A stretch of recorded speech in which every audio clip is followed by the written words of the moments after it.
I recently had the opportunity to travel through Guatemala, and on today's video I'm going to share with you one of the most beautiful places I've ever visited. Situated in the southwestern region of Guatemala is Central America's deepest lake.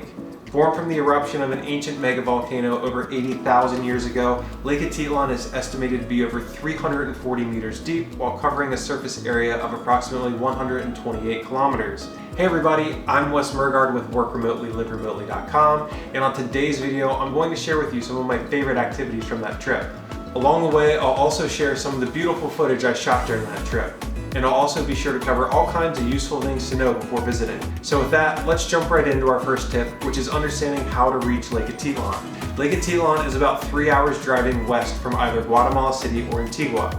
Guatemala City will be home to the nearest international airport. While there are several options for towns to visit around the lake, most visitors should plan to initially arrive via the city of Panajachel. Panajachel is the largest town located along Lake Atitlan, and it serves as the hub for this region. If you're unsure where to stay in Lake Atitlan, Panajachel is a great place to start your search. Even if you don't stay in Panajachel, I recommend spending some time here exploring the large number of bars and restaurants that it has to offer. Along the main road that cuts through town, you'll also find plenty of street vendors that sell anything from souvenirs to street food. A great way to get around Panajachel is by using the local taxi system. These little red vehicles, known as tuk-tuks, are the best way to get around town. They're cheap and fun to ride, so be sure to check those out during your stay. In the evenings, Panajachel also makes for a great place to watch the sunset. Since it sits on the eastern side of the lake, you'll be able to watch the sunset from behind the lake's massive volcanoes. The next thing you'll want to understand when visiting Lake Atitlan is the water taxi system.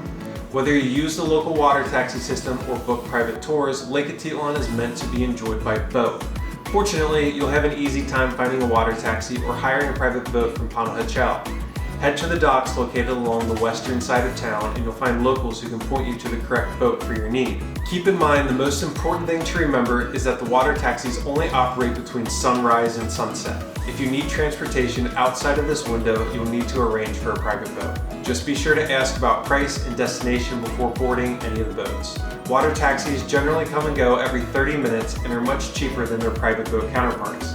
Now that we've covered how to get around, let's cover my favorite activity in this area, which is the Indian Nose Hike. Known to locals as Rostro Maya, this hike will take you to a mountain peak that overlooks San Juan La Laguna. This is regarded as one of the best viewpoints in all of Lake Atitlan, and it offers some of the most stunning sunrise views of the entire lake. The starting point for this hike is not easily located, and some of the trails cross over personal property of people who live here. We hired a private guide through Tours Atitlan for this activity, and they took care of all of the logistics. They also ensured that we didn't cross through any areas we shouldn't be hiking through. To reach the viewpoint by sunrise, you'll need to start very early in the morning. The trailhead is a 90-minute drive from Panajachel, and you'll want to budget about 60 minutes to reach the viewpoint. If you're interested in this hike, be sure to check the video description below. There's a link to an in-depth guide I wrote which will help you plan this activity for yourself. While this is one of the best viewpoints in all of Lake Atitlan, don't limit yourself just to this one. There are many other great places around the lake to take in the volcano views. I'll never forget our shuttle ride into Panajachel from Antigua. We pulled off in an area that had local vendors and offered stunning views of the lake that I'm showing you here. I alluded to this briefly already, but the next thing I'm going to recommend is that you hire a local guide at least once during your visit. There's so much history and culture to learn about the Mayan people who live here, and you'll have a much harder time learning about that if you choose to go it alone the entire time. Tours Atitlan is a company we used on 2 occasions during our visit, and I can highly recommend their services. Not only will they take care of the logistics for different activities, but they'll also provide an English-speaking guide who will help educate you on the history of the places you visit. Guatemala is world-renowned for the quality of its coffee beans, and we were able to book a coffee experience in San Juan La Laguna, which sits on the western side of the lake. They took us to a small coffee roaster located in town, and we learned all about the process of growing, picking, and roasting the beans. You'll even have the opportunity to pick and taste the coffee beans directly off the plant.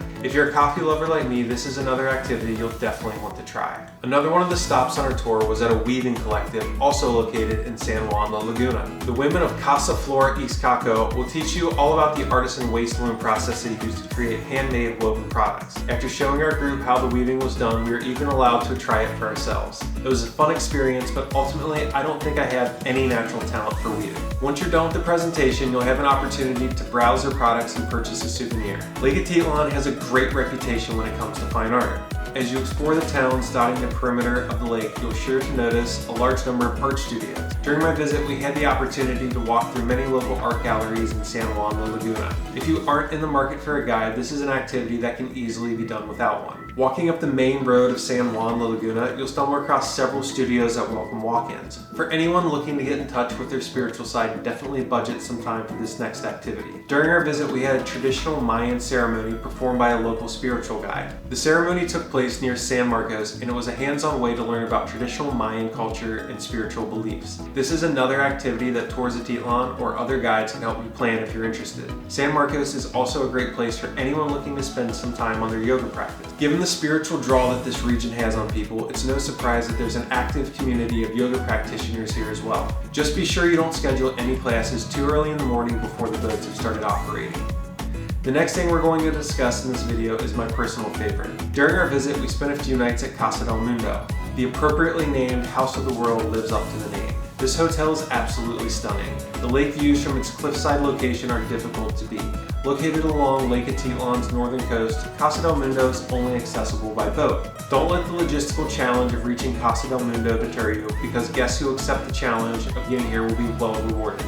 If staying in Casa del Mundo is something you'd be interested in, there's way too much for me to cover in this video, which is why I've dedicated a full-length blog post and video to Casa del Mundo and included links to those in the description that will cover everything you need to know before visiting.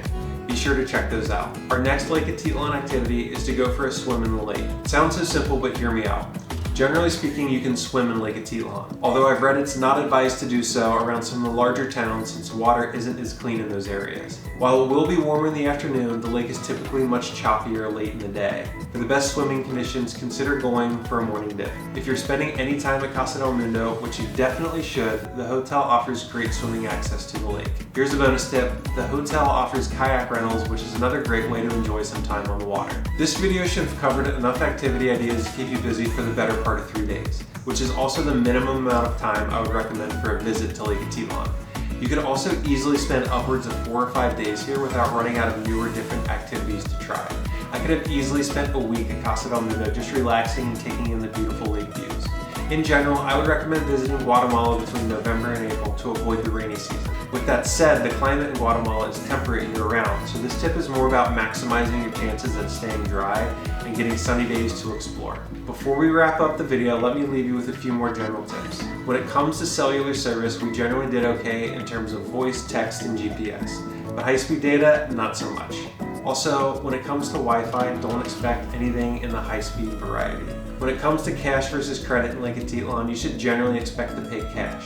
However, if you're looking to purchase something of higher dollar value, like art, many of the art studios do accept credit card, which is a great perk. One of the most important things to know when visiting Lake Atitlan is that the tap water is generally not drinkable for tourists.